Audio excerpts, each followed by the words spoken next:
So this exercise, as you can see, it's related to the atomic structure.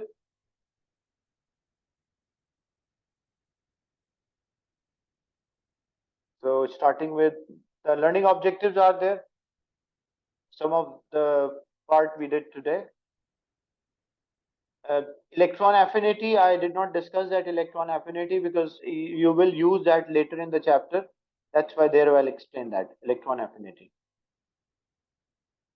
Now, in the first one, first question, the graph shows a sketch of the first ionization energy of the 6 successive elements. Now, look, remember when the successive elements are there, how to label them? The peak should be, the first ionization peak is always group 8. So means this is group 8.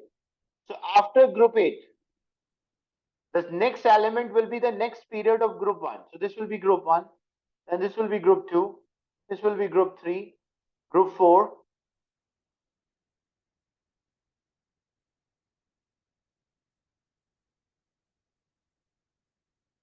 and the group 5. So this will be group 5. The first one, what is meant by the term first ionization energy? Like the definition,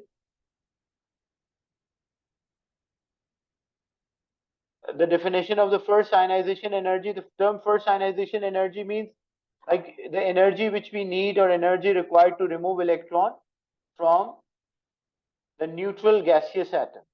So it should be a standard definition, energy required, that will score 1 mark to remove 1 electron, and from a neutral 1 mole of a gaseous atom, that will score the 3rd mark. So energy which we need or energy change, we remove 1 electron from a neutral gaseous atom.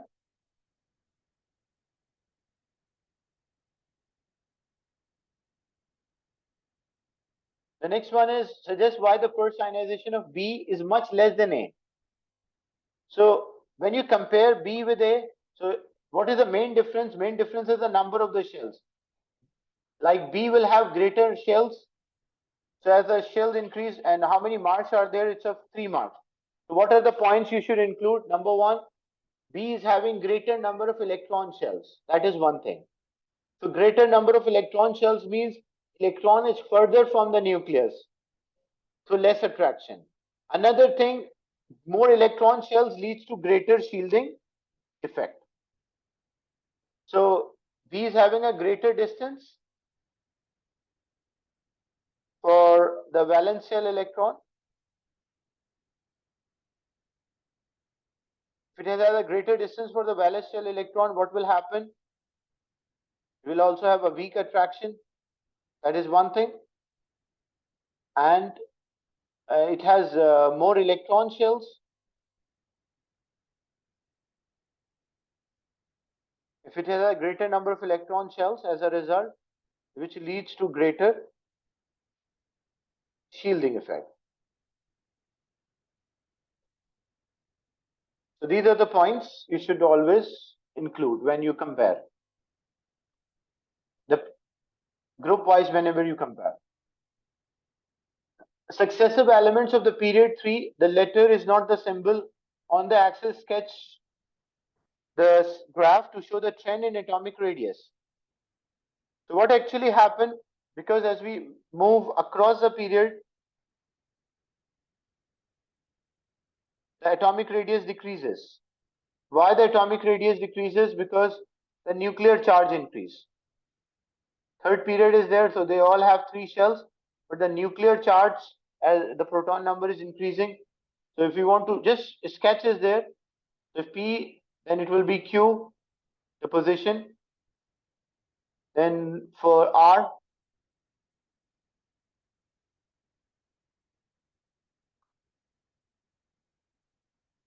then we have R, S, and T. So the size of an atomic radius of an element is decreasing, and reason is that when we move across the period, it means they have, like in general, because it's a general question, so they in general they have the same shielding effect as they have the same electron shells, but the nuclear charge increase, so they have a stronger attraction, which leads to lower atomic radius or decrease in size of an atom.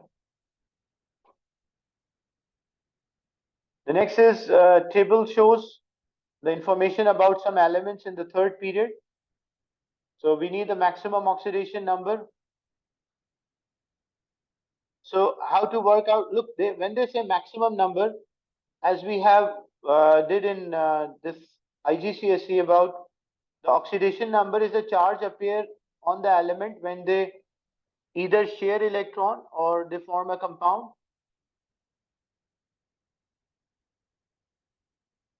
So group 1 is +1, group 2 is +2, group 3 is +3, group 4 can be +4 to -4, +5 to -3, +6 to -2, +7 to -1, and group 8 does not. Maximum they ask here. So maximum number, like maximum oxidation, they did not say minimum. If it was a minimum, then group 4 will write -4, -3. But they ask for maximum +2, +C phosphorus is group 5. So maximum number for group 5 will be +5, group 6 will be +6, and then +7. So even the non-metals can have a positive oxidation number, because when non-metals combine with the other non-metal, they have a different tendency to attract electron. So as a result, one will be more partial positive, another one will be partial negative. Like if a hydrogen form a bond with chlorine, both are non-metals, both are having a tendency to attract electron, but one is having a greater tendency to attract than the other. So one will get like partial negative, another one will get partial positive due to the difference in their tendency to attract electron. That is also known as electronegativity. Why atomic radius of an element in the third period decreases from sodium to chlorine? So general trend we have to say why generally, like why it is decreasing. So the nuclear charge is increasing as we move across the period. So as a result, nuclear charge is increasing and they have the same shielding effect. So they have a greater attraction. That's why. So these points you will include. The radius of the most common ion of a magnesium is much smaller than of sulfur. Identify both ions and explain the difference. So common ion of a magnesium, it's +2 and sulfur is -2. So magnesium ion, it will have 2n8 and the sulfur ion will also have, because sulfur 16 is there. So 16 electrons and 2, 8, and then it will be 8 as well. So why the magnesium ion is smaller, the ionic radii is smaller as compared to that of sulfur? So main reason is that because it has fewer electrons, like less electrons are there or fewer electrons are there or fewer electron shells are there. That's why it is much smaller. Like magnesium ion is having only 2 shells, but sulfur ion is having 3 shells.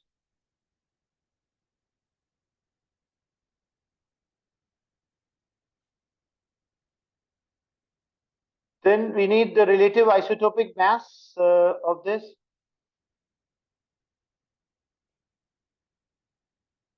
So how to work out this relative isotopic mass? Percentage abundance, the total should be 100.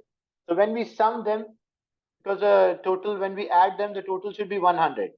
So this 0.185 plus 0.251 plus 88.45. And when we subtract from 100, so we got like 11.11. So the total percentage should be 100. So 11.114. Now we can just substitute the values, because the average mass of an isotope, percentage of the isotope multiplied by its mass, the percentage of the isotope multiplied by its mass plus the percentage of the isotope multiplied by its mass, and then the next isotope, 4 are there, so and then divided by 100. So we'll just simply substitute that. The average mass will write 140.116. The percentage of the first isotope,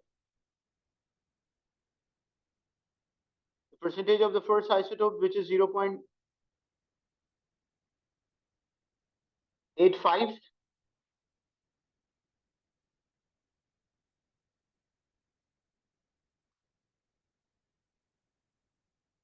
multiplied by the mass of isotope, the 135.907. Then the percentage of the second isotope, which is 0.251, multiplied by the mass 137.906, plus the percentage of the third isotope 88.450, multiplied by the mass of this isotope, which is 139.905, plus percentage of this, the last isotope 11.114, multiplied by the mass we don't know, so we called x, and then divided by 100. Then you have to simplify and work out the final mass. Is it clear, this question? Yes, sir. These are some questions related to the relative, like atomic structure. Any question or doubt related to the session today?